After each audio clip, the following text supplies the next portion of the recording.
Bom dia, irmãos. Bom dia. Vamos colocar de pé. Vamos orar para darmos início ao culto dessa manhã. Pai, nós te louvamos e queremos te honrar, te bendizer por meio das nossas vidas. Quão bom é estarmos na tua casa para te louvar, para poder te servir. Nós queremos essa manhã, Pai, celebrar o teu santo nome. Receba o culto que prestamos a ti, no nome de Jesus, que nós oramos agradecidos por tudo. Amém.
E a paz do Senhor Jesus seja com todos. Amém. Agora nós vamos fazer a leitura da palavra de Deus, que se encontra no livro dos Salmos, o de número 133. Salmo de número 133. Oh, como é bom e agradável viverem unidos os irmãos. É como óleo precioso sobre a cabeça, o qual desce para a barba de Arão, e desce para a gola de suas vestes. É como o orvalho de Hermon que desce sobre os montes de Sião. Ali ordena o Senhor a sua bênção e a vida para sempre. Que Deus seja louvado pela sua palavra, e vamos guardá-la em nosso coração. E vamos viver o que ela nos ensina, vivermos em união. Isso é bom e agrada o nosso Deus. Nós vamos orar, e nessa oração nós vamos agradecer a Deus por mais esse dia, por mais esse domingo, e também agradecer a Deus pelas vidas da Alexa, do Davi Melo, do João Guilherme Inácio, do Wendel e Lidiane, com mais um aniversário de casamento, e também com a Alexandre e Micaela, mais um aniversário de casamento essa semana, né? Vamos orar então. Nosso Deus e Pai, Pai do nosso Senhor e Salvador Jesus Cristo, Deus de toda honra e de toda glória, Nós celebramos o Teu nome em nome de Jesus. Nós o fazemos sob a unção e a direção do Espírito Santo. Que alegria estarmos, Pai, na Tua presença. Que alegria, Pai, estarmos juntos como Teu povo, Tua igreja, celebrando a Ti. Obrigado por esse privilégio santo e pelo Seu amor, graça e misericórdia revelados a nós. Louvado seja o nome de Jesus. Louvado seja o Teu nome. Agradecemos por mais esse dia, por esse domingo de bênçãos que o Senhor tem preparado para nós. Obrigado agora pela vida desses irmãos que estão completando mais um ano de vida e os que estão completando mais um ano de casados.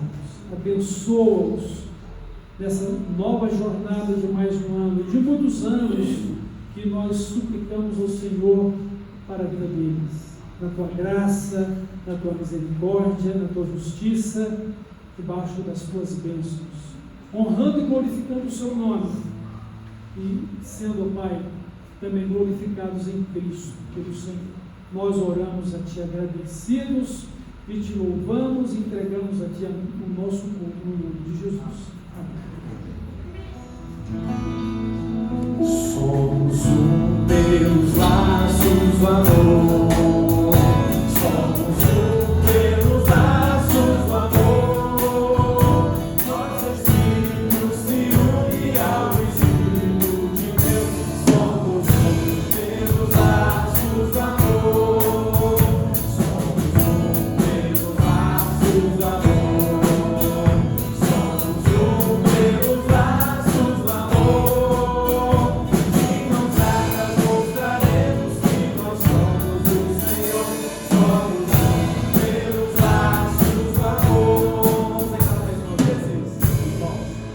Vamos dar as mãos e vamos declarar. Vamos fechar o corredor aqui e declarar mais uma vez aquilo que estamos cantando. Somos um no Senhor. Somos um pelos laços do amor. Somos um pelos laços do amor. Nosso Espírito se une ao Espírito de Deus. Somos um pelos laços do amor. Somos um pelos laços do amor. Somos um pelos laços do amor. De mãos dadas mostraremos que nós somos do Senhor. Somos um pelos laços do amor. Amém? Dá um abraço no irmão que está do seu lado. Vamos continuar celebrando ao nosso Deus, que só Ele é digno de todo o orgulho e toda adoração.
Meu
Maranata é o nosso desejo.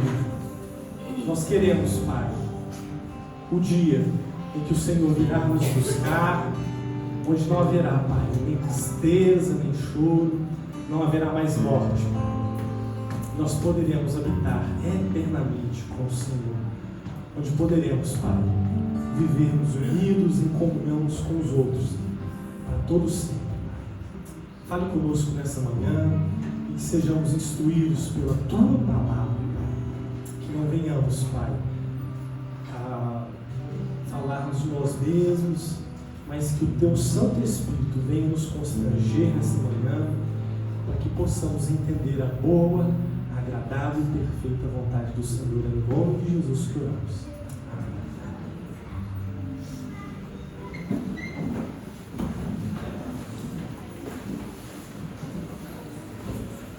Meus irmãos, nós estamos chegando no final de 2024 e pouco mais de uma semana para podermos receber a bênção do novo ano, 2025.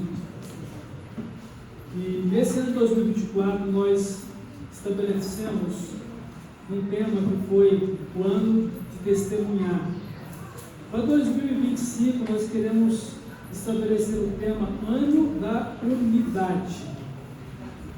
Então vamos trabalhar a nossa comunhão, vamos trabalhar a harmonia de nossas vidas uns com os outros e, sobretudo, sendo harmoniosos e unidos ao nosso Senhor e Salvador Jesus Cristo. Na verdade, nossa unidade com Cristo, a nossa vida com Cristo, é que nos coloca diante de sermos um como irmãos.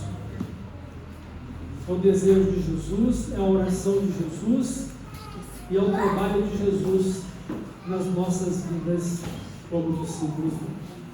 Então eu gostaria que os irmãos lessem comigo, 2025, ano da unidade, e o texto bíblico que está ali, João 17, 21. Vamos falar juntos? 2025, ano da unidade. De novo. 2025, ano da unidade. Vamos ler o texto aqui então. Para que todos sejam um, Pai, como Tu estás em mim e eu em Ti, que eles também estejam em nós, para que o mundo creia que Tu me enviaste. João 17, 21. Então, o ano da unidade. E para marcar então o ano de 2025, nós preparamos, como nos anos anteriores, o nosso calendário, Nosso imã de geladeira. Os irmãos poderão pegá-lo lá na mesa, que ainda não teve a ideia de fazê-lo, E pode levar para a sua casa, pode levar também para poder dar para os seus amigos, vizinhos, porque assim eles também poderão ser lembrados que existe a primeira igreja batista de Varginha aqui em nossa cidade. Além do imã, nós temos também um marcador de leitura bíblica. Então, 2025, ano da unidade, você pode fazer o propósito diante de Deus de ler a Bíblia toda no ano de 2025. E eu quero dizer para aqueles irmãos que fizeram o propósito de ler a Bíblia toda em 2024 e que a concluíram, pode nos procurar, porque nós vamos também entregar um certificado de conclusão da sua leitura bíblica em 2024.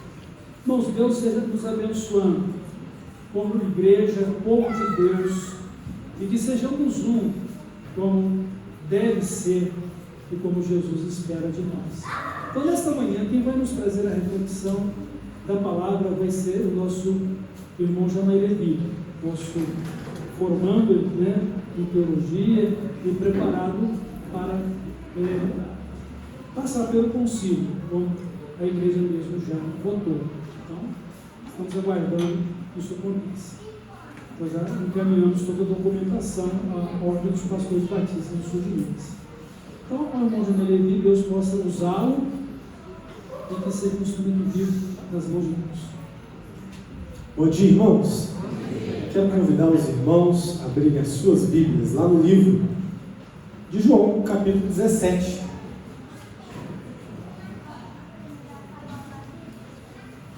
Como já foi falado, esse ano será o ano de nós meditarmos a respeito da unidade. E nada melhor de entender esse propósito de Deus para nós do que pegarmos esse capítulo inteiro, para dizer, ver o que Deus está dizendo para nós a respeito disso. Então vamos ler João capítulo 17.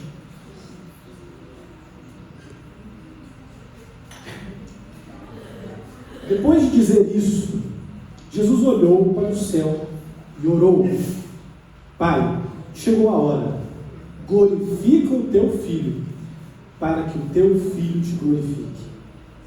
Pois lhe deste autoridade sobre toda a humanidade, para que conceda a vida eterna a todos os que lhe deste.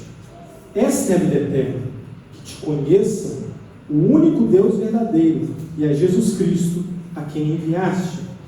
Eu te glorifiquei na terra, completando a obra que me deste para fazer.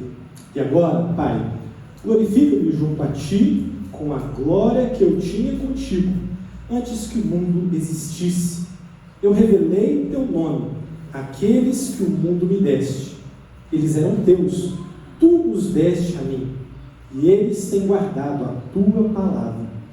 Agora, eles sabem que tudo o que me deste vem de ti, pois eu lhes transmiti as palavras que me deste, e eles as aceitaram. Eles reconhecem, de fato, que vim de ti e creram que me enviaste. Eu rogo por eles. Não estou rogando pelo mundo, mas por aqueles que me deste, pois são teus. Tudo o que tenho é teu, e tudo o que tens é meu. Eu tenho sido glorificado por meio deles. Não ficarei mais no mundo, mas eles ainda estão no mundo. Eu vou para ti. Pai Santo, protege-os em teu nome, o nome que me deste, para que sejam um, assim como somos um. Enquanto estava com eles, eu os protegi e os guardei pelo nome que me deste. Nenhum deles se perdeu, a não ser aquele que estava destinado à perdição, para que se cumprisse a Escritura. Agora vou para ti, mas digo estas coisas enquanto ainda estou no mundo, para que eles tenham a plenitude da minha alegria. Dê-lhes a tua palavra, e o mundo os odiou, pois eles não são do mundo, como eu também não sou. Não rogo que os tires do mundo, mas que os proteja do maligno. Eles não são do mundo, como eu também não sou. Santifica-os na verdade. A tua palavra é a verdade. Assim como me enviastes ao mundo, eu os enviei ao mundo em favor deles. Eu me santifico para que também eles sejam santificados pela verdade.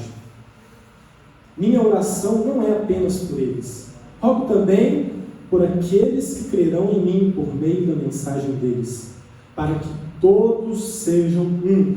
Pai, como tu estás em mim e eu em ti, que eles também estejam em nós, para que o mundo creia que tu me enviastes. Dê-lhes a glória que me deste, para que eles sejam um, assim como nós somos um, eu neles e tu em mim.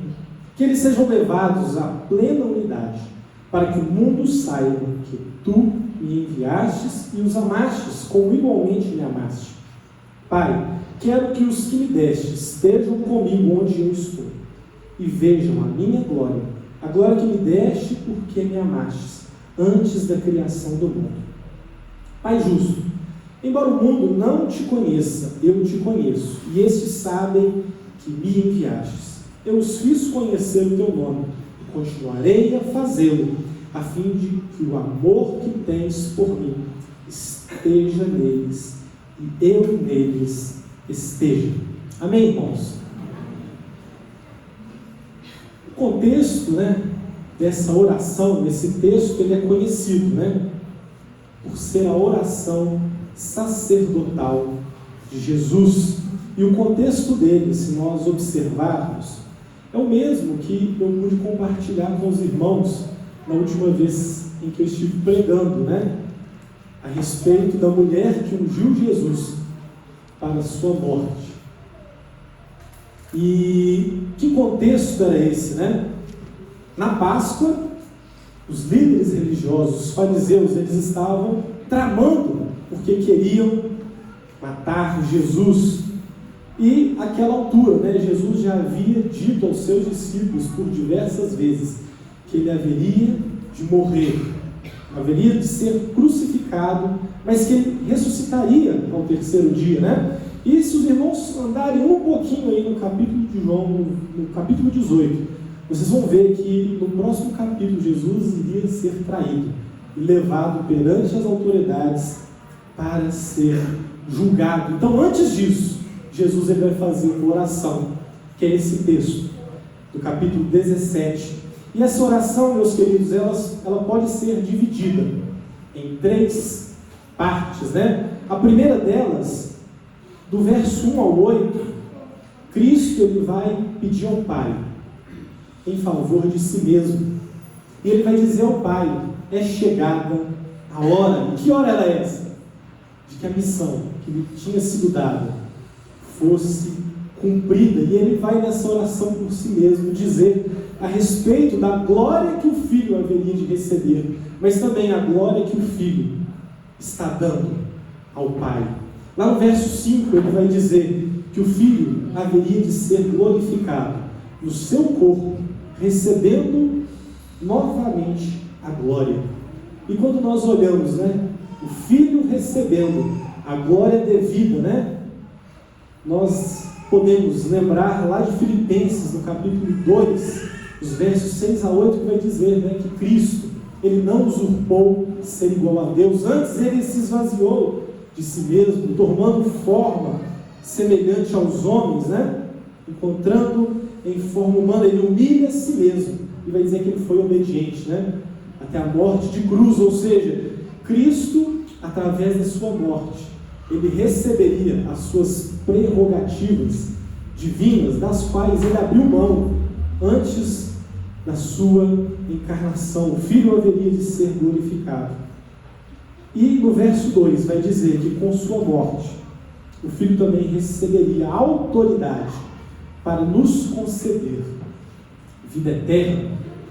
E que glória é essa, né, que o Filho estava dando ao Pai? No verso 4 ele vai dizer que o Filho honrava o Pai por meio da sua obediência.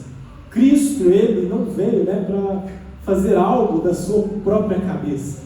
Ele tinha uma missão. E nós vamos ver isso, né, a respeito dessa unidade do Pai e do Filho mais adiante. Mas o Filho, ele obedece o Pai. E ele consuma, né, ele completa a sua obra por meio da obediência ao Pai. No verso 6 ele vai dizer que o Filho também está revelando o Pai por meio da sua palavra.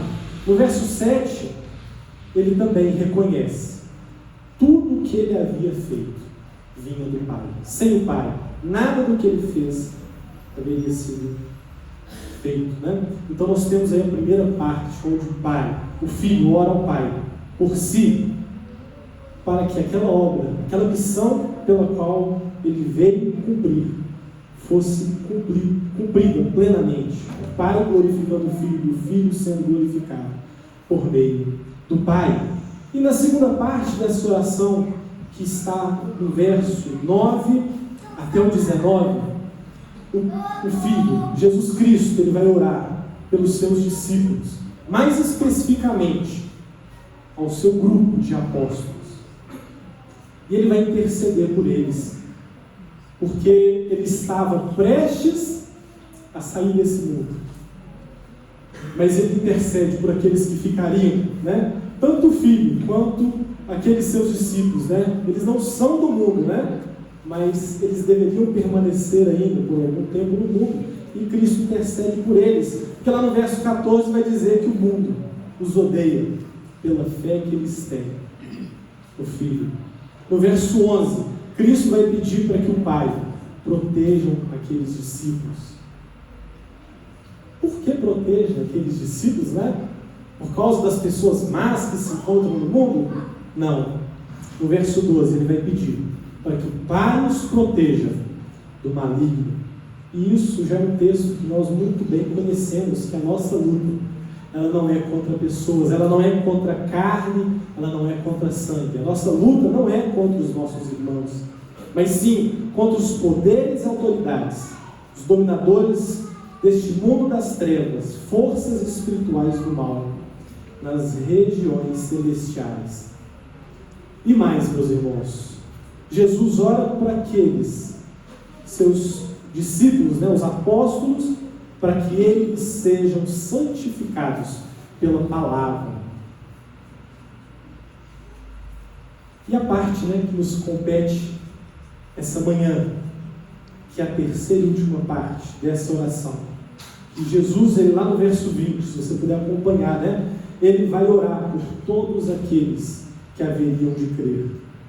Pensem vocês, já naquele tempo, Jesus orou por mim e por você, e é o ponto-chave nosso que nós queremos meditar durante todo esse ano a respeito da unidade, que não é uma ideia do Jardai, não é uma ideia do pastor Paulo, mas é algo que vem da parte de Deus para nós, algo que nos últimos momentos em que Cristo estava na terra, ele vai interceder para que nós fôssemos unidos, E isso é algo tão importante, meus queridos, que ao ler o texto inteiro, não sei se os irmãos observaram, a todo instante, ele está intercedendo ao Pai, para que nós sejamos unidos, E nessa forma direta, que ele vai dizer, para que eles sejam um. Ele vai repetir isso por 4 vezes. A primeira delas ele vai repetir na segunda parte, onde ele ora pelos seus apóstolos. Mas quando ele vai falar por todos aqueles que haveriam de crer, ele vai repetir isso por mais 3 vezes, Mas afinal de contas, o que é a unidade? A unidade, dando Google lá, quer dizer que é a qualidade de ser um. Algo que não pode ser dividido. E a unidade pela qual Jesus Cristo está pedindo ao Pai para que nós tenhamos, não é qualquer unidade. Essa unidade pela qual Cristo está orando, intercedendo em nosso favor, ela é uma unidade que exige um padrão. E o padrão é a mesma unidade que Pai e Filho possuem. Apesar de serem pessoas distintas, nós sabemos que o Pai não é o Filho não é o Espírito, mas todos compõem uma unidade que nós chamamos de Trindade, chamada Deus, Pai, Filho e Espírito. Então, ou seja, pessoas distintas, mas que possuem uma mesma essência. No próprio livro de João, nós vamos ver, em capítulos anteriores, versículos que colaboram, com essas questões, do Pai e Filho possuindo uma mesma essência. E um dos discípulos de Jesus, chamado Filipe, virou para ele, estava no capítulo 14, versos 7 a 9, e virou para Jesus, Jesus estava dizendo a eles lá no verso 7 do capítulo 14: se vocês realmente me conhecessem, conheceriam também o meu Pai. Já agora vocês o conhecem e o têm visto. Jesus estava dizendo que eles conheciam o Pai, E aí vem Filipe e fala assim: Senhor, mostra-nos o Pai, e isso nos basta. Jesus vai dizer a ele, Filipe, mesmo depois de eu estar com vocês durante tanto tempo, você não compreende isso? Você não me conhece? E Jesus vai dizer: quem me vê, vê o Pai. Como você pode me dizer, mostra-me o Pai? Ou seja, o Filho e o Pai, eles possuem uma mesma essência. Quer conhecer o Pai? Olhem para o Filho. Uma outra característica desse padrão de unidade que nós precisamos seguir é que o Pai e o Filho, eles compartilham de um mesmo propósito, João 6, os versos 38 e 39 vai dizer, Jesus está dizendo: pois desci do céu não para fazer a minha vontade, mas para fazer a vontade daquele que me enviou. E a vontade dele é essa, que eu não perca nenhum dos que me deu, mas que ressuscite no último dia. Pai e o Filho estão em concordância, plena harmonia. Uma outra característica dessa unidade do Pai e o Filho é a harmonia, né? Ou seja, eles possuem a mesma essência, eles têm o mesmo propósito e estão em harmonia. Mas quando, meus queridos, nós olhamos mais adiante, não é à toa que o Filho vai dizer, né, interceder ao Pai pela nossa unidade. Essa unidade, ela tem uma finalidade, e que está descrita no verso 21, que nós temos como tema para esse ano, né? Vamos ler aí no verso 21 do capítulo 17. Para que todos sejam um, Pai, como Tu estás em mim e eu em Ti. Esse é o padrão. Que eles também estejam em nós, por meio dessa unidade. E aí a continuidade vai dizer o porquê que eu e você devemos ser unidos, que é para que o mundo creia que Tu me enviaste. Vamos repetir junto? Para que o mundo creia que Tu me enviaste. E quando nós olhamos, né, o pastor falou a respeito dos temas que nós já estivemos trabalhando em anos anteriores, né? Discipular, testemunhar e agora a unidade, né? E aí nós pensamos, né, que tem a ver a unidade com discipular e testemunhar. E logo nós pensamos, né, que se pessoas vão crer em Cristo, né, nós teremos que lidar com pessoas, e isso precisa haver unidade. Mas até mesmo, meus queridos, com relação à nossa missão, nós queremos ser discípulos e fazer discípulos, amém? Nós queremos testemunhar, amém? Mas como é que nós vamos fazer isso? Nós podemos fazer tudo isso, mas se as pessoas chegarem aqui e olharem para nós e perceberem que nós não somos unidos, nada feito. Nós precisamos ter temor diante dessa verdade do Evangelho, porque o fator pelo qual Cristo vai pedir pela nossa unidade é para que o mundo creia. E ao olhar para nós, ao olhar o nosso testemunho, né? A ver a nossa vida como discípulos, imitadores de Cristo, eles precisam ver que nós somos unidos. E eu quero convidar os irmãos a abrirem sua Bíblia, lá em Atos, no capítulo 2, porque nós temos o exemplo de uma igreja, que nós chamamos de igreja primitiva, e existe algo precioso que essa igreja tinha, e creio que é um anseio meu e seu, para nós nesse tempo. Atos, no capítulo 2, a partir do 42, vai dizer, meus queridos, que aqueles irmãos ali, eles se dedicavam ao ensino dos apóstolos e à comunhão, ao partir do pão e às orações. Todos estavam cheios de temor, e muitas maravilhas e sinais eram feitos pelos apóstolos. Verso 44. Todos os que criam mantinham-se unidos e tinham tudo em comum. Eles vendiam as suas propriedades e bens, distribuíam a cada um conforme a sua necessidade. Todos os dias eles continuavam a reunir-se no pátio do templo, partiam o pão em suas casas e juntos participavam das refeições com alegria e sinceridade de coração, louvando a Deus e tendo simpatia de todo o povo. E a Bíblia vai dizer, e o Senhor lhes acrescentava todos os dias os que iam sendo salvos. Meus queridos, nós precisamos aplicar essa verdade a nós.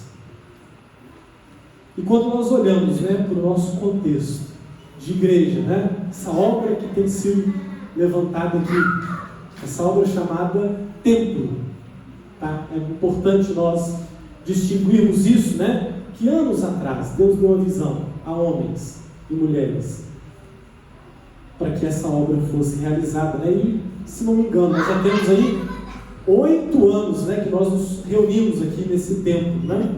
E nós vemos, por tudo aquilo que nós já vivemos, e passamos. E nós percebemos que essa obra não é obra de homens, é uma obra de Deus, meus queridos. Se fosse obra de homens, há muito tempo que nós teríamos, sido parados, Mas eu mesmo confesso aos irmãos que já cheguei a pensar, e também já ouvi de alguns irmãos, e quando a gente olha para essa obra que Deus está construindo aqui, às vezes a gente pensa assim, o dia que a gente fizer uma fachada ali, as pessoas vão chegar, elas vão sentir o desejo de adorar a Deus conosco. O dia que a gente tirar aquele muro ali, colocar ali um portãozinho, vai mostrar a cara da igreja e as pessoas, E é verdade, de fato, meus irmãos, várias pessoas já olharam em conversa, elas dizem, parece uma obra que está parada, E de fato a gente é levado a pensar isso em nosso coração. Até mesmo esses dias a gente pensava, o dia que a gente tiver os recursos, para continuar, meus queridos, se nós olharmos com os olhos espirituais daquilo que Deus está fazendo, Ele já tem nos dado recursos. Ele já tem nos dado os recursos necessários. E aí nós podemos pensar nas estratégias. Como é que nós vamos fazer o reino de Deus conhecido dos nossos vizinhos? Como nós vamos fazer o reino de Deus conhecido, às vezes, lá dentro da nossa casa? Porque dentro das nossas casas há necessidade de pessoas que ainda precisam conhecer o poder do Evangelho de Jesus Cristo. E aí nós olhamos nesse texto de Atos 2 e é muito claro o que nós lemos. E uma coisa necessária, que nós nos dediquemos ao ensino daquilo que Cristo nos ordenou. É necessário que nós persistamos ao ensino dos apóstolos. É necessário que dediquemos a nossa vida a uma vida de comunhão, a mantermos unidos, tendo tudo em comum, porque, como eu fiz questão de frisar, essa obra é do Senhor. E o Senhor é quem vai acrescentar todos os dias aqueles que irão ser salvos. Recentemente, o pastor Paulo compartilhou o desejo, não só dele, eu creio que de muitos de nós aqui, que é o desejo que nós temos, do ano que vem, a gente comemorar juntos o nosso aniversário, lá no templo de cima. E aí nós pensamos nessa obra, nesse desafio, que precisa ser concretizado. Nós pensamos no acabamento, nós pensamos no piso, nós pensamos em várias outras coisas. Mas eu queria que você pensasse o que de fato é necessário. Porque a verdadeira obra que Deus está fazendo e que precisa ser feita é uma obra interior. Se nós não tivermos unidade no nosso meio, vai ser apenas um tempo bonito. E nós precisamos nos preparar por tudo que vai vir nesse ano de 2025, Nós queremos aprender mais a respeito de como vamos ser unidos, e não só aprender, mas aplicarmos, desenvolvermos a nossa unidade. Nós precisamos orar mais pela nossa unidade, cantar mais a respeito da unidade que devemos ter, E muitas vezes, quando a gente fala dessas canções de unidade, bom estarmos aqui é light, é gostosinho, Mas aí quando vem um corpo e família, somos corpo assim bem ajustado. Muito comum é a gente ver pessoas declarando, que hipocrisia, nem canta, nem sai do lugar para cumprimentar o irmão. E nós precisamos, meus irmãos, ter temor diante do Senhor, sabe por quê? No mundo evangélico que nós temos vivido, contemporâneo, as pessoas têm vivido a sua vida cristã como uma filosofia. Algo que, quando nós olhamos para essa unidade, que Cristo é quem está dizendo que nós devemos ter, as pessoas pensam na nossa unidade como um ideal, mas um ideal incapaz de ser atingido, algo imaginário, impossível de ser realizado. Muitos vão dizer que essa unidade ela é uma utopia, mas sabe, essa unidade ela só vai ser uma utopia para quem ainda não foi regenerado, para quem ainda não experimentou Cristo. Pessoas que de fato ainda não conhecem a Deus. Recentemente eu vi um videozinho daqueles de Instagram, de um pastor dando o exemplo de um jovem, um rapaz que virou para o pastor no final do culto e disse: pastor, eu vou sair da igreja. E o pastor ficou curioso: por que você quer sair da igreja, meu irmão? E aí aquele irmão vira para o pastor e vai dizer, né? Ah, pastor, eu chego na igreja, olho para as irmãs, uma fofocaiada, uma mentirada danada. Os irmãos na hora do culto não saem do celular. O pessoal do louvor, barulhento demais. Tem uns lá muito desafinados. E aí o pastor olha e fala para aquele rapaz, né? Meu querido, beleza, você quer sair do culto, mas eu tenho um desafio para você, né? Uma só coisa que eu quero te pedir. Domingo que vem vai ser seu último culto. E aí, quando você chegar na igreja, sabe o que você vai fazer? Você vai pegar ali no bebedouro um copo d'água. E durante o culto você vai, com esse copo cheio de água, ficar dando voltas em torno da igreja. E aí, eu quero que você foque bastante nesse copo, de forma que nenhuma gota d'água caia no chão. E aí o rapaz pensou, né? Sabe, pediu uma coisa fácil, né? Então, domingo que vem estou aí, meu último culto. E aí aquele rapaz, né? Chega no domingo seguinte, o culto começa, ele vai lá e faz assim, conforme aquele pastor havia lhe pedido. Afinal de contas, né? É só fazer e tchau. E aí aquele rapaz pega aquele copo d'água, né? E executa. E chega no final do culto, ele vira para o pastor e fala assim: pastor, assim como o senhor me pediu, eu fiz. E aí o pastor falou assim: muito bem, jovem, muito bem, mas deixa eu te fazer só uma pergunta, né?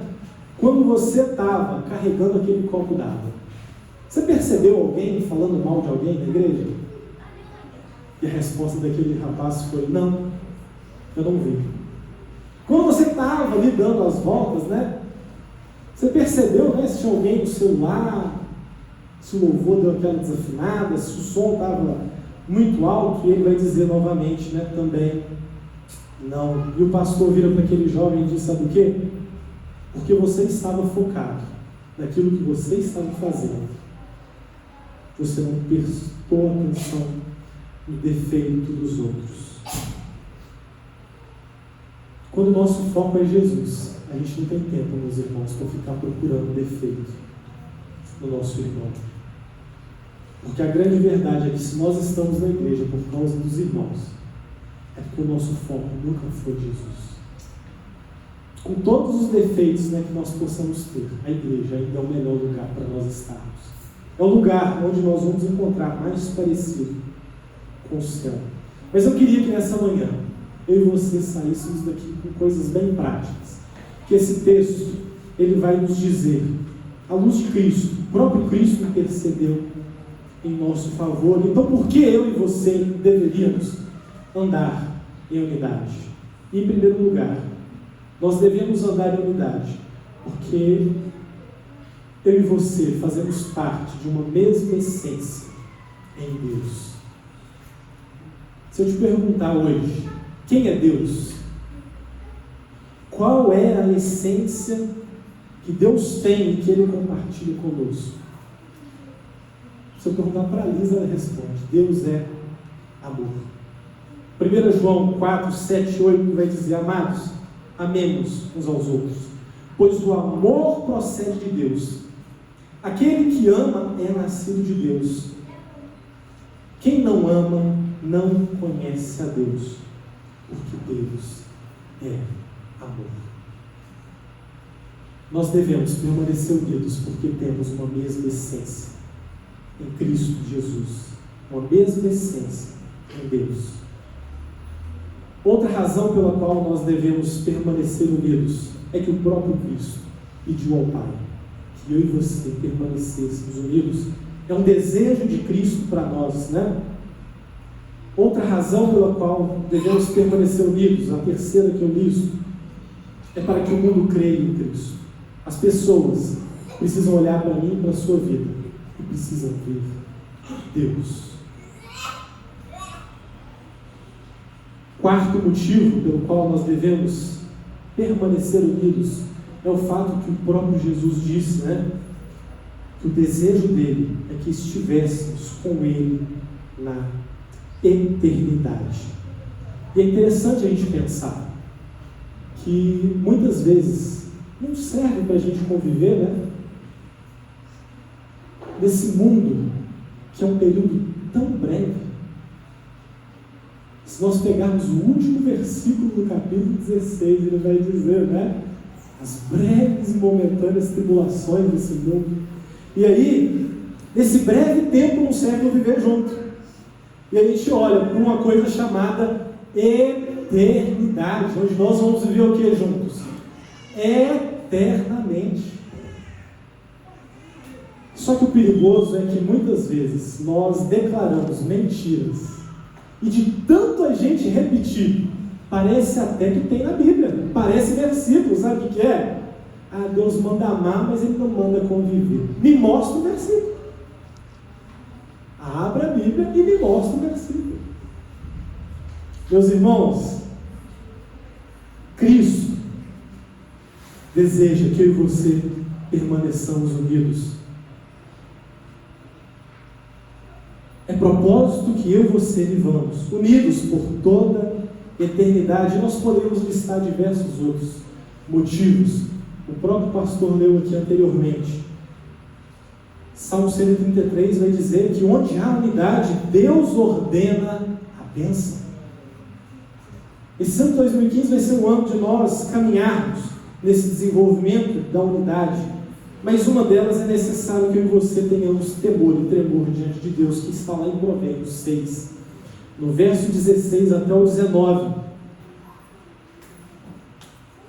E vai dizer, sabe o quê? Que existem 6 coisas pela qual Deus odeia, mas a 7ª Ele abomina, que é aquele que causa divisão entre os irmãos. É uma coisa muito séria pela qual nós estamos sendo revelados por meio da palavra de Deus.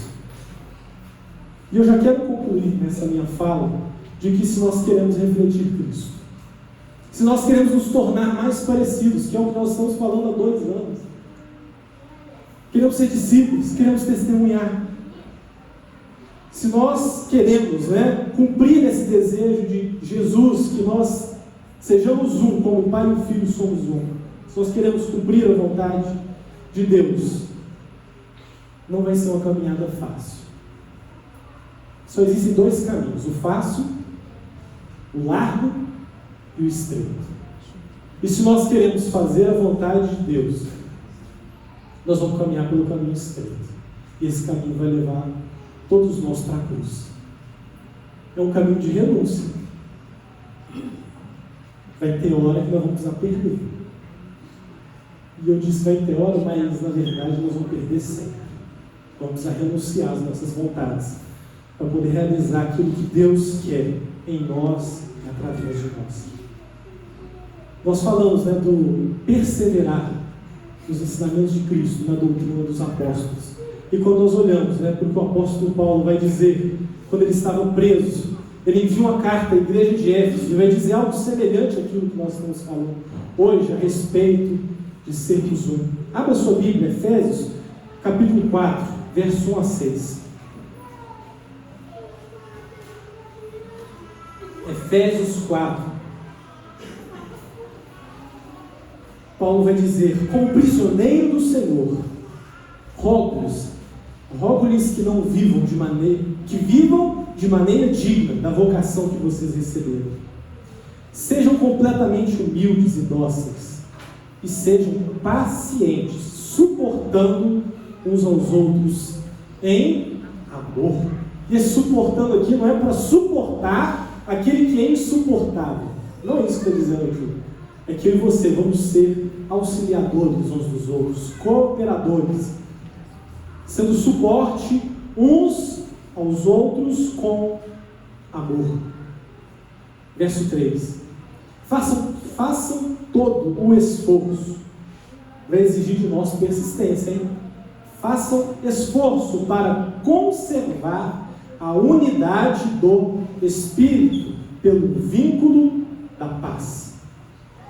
Há um só corpo, um só Espírito, assim como a esperança pela qual vocês foram chamadas é uma só.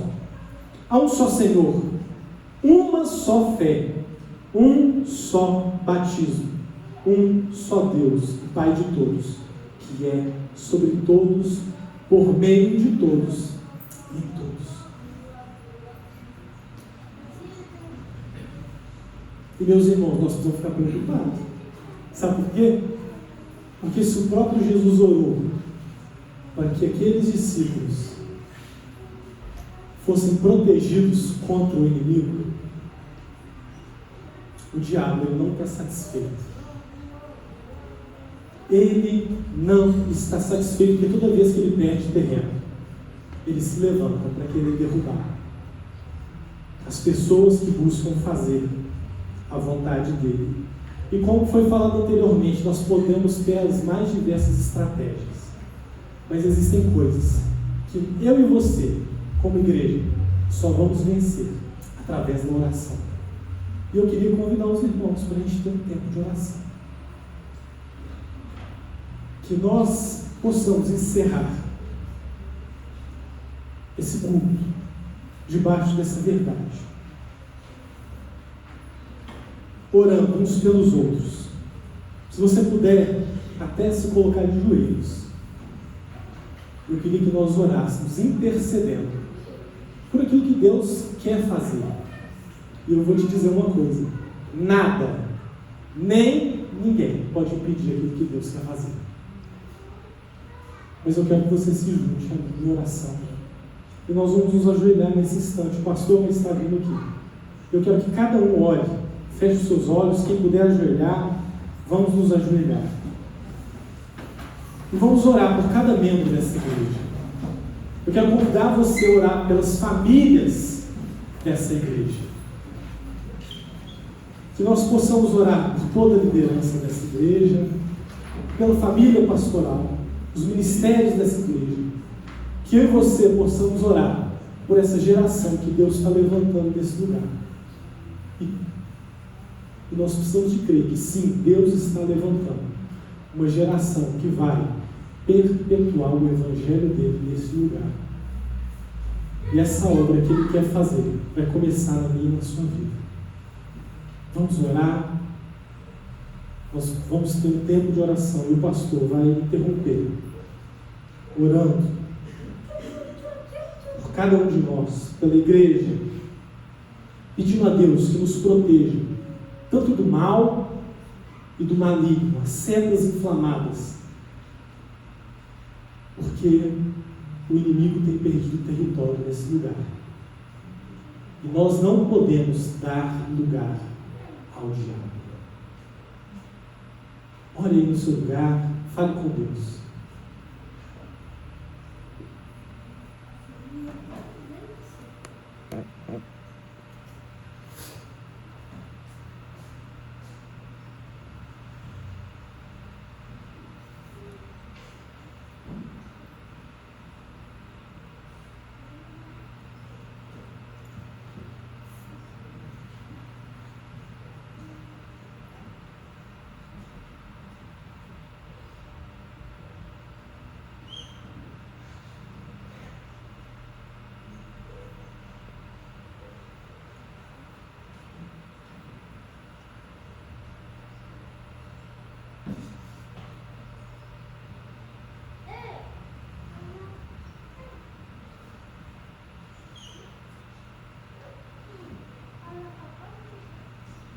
Nosso Deus e Pai, estamos perante Ti, clamando por nossas vidas como Tua igreja, a fim de que possamos viver em unidade, termos harmonia uns com os outros e, sobretudo, para que, como igreja, sejamos um com Jesus, para que todos possamos ter a mesma essência de Jesus, porque temos chamado para sermos um com Ele. Esse é o desejo de Jesus e esta é a verdade do Evangelho. Que o Senhor nos abençoe, que o Senhor nos guarde de todo mal, que o Senhor nos guarde, Pai, do maligno, e que o Senhor também nos guarde de nós mesmos, quanto à visão e compreensão que possuímos do Evangelho, a fim de que nossas mentes não nos enganem, nossos corações não nos enganem, e a visão do Evangelho não seja distorcida e inverídica diante do Senhor.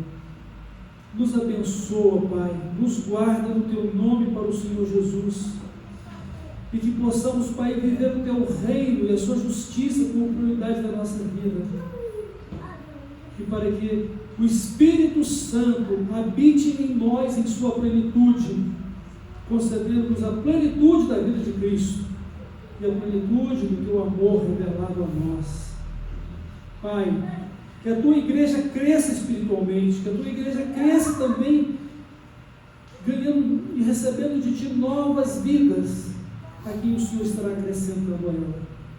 Pai, usa-nos para que sejamos fiéis discípulos de Jesus e para que possamos fazer discípulos para Jesus com fidelidade.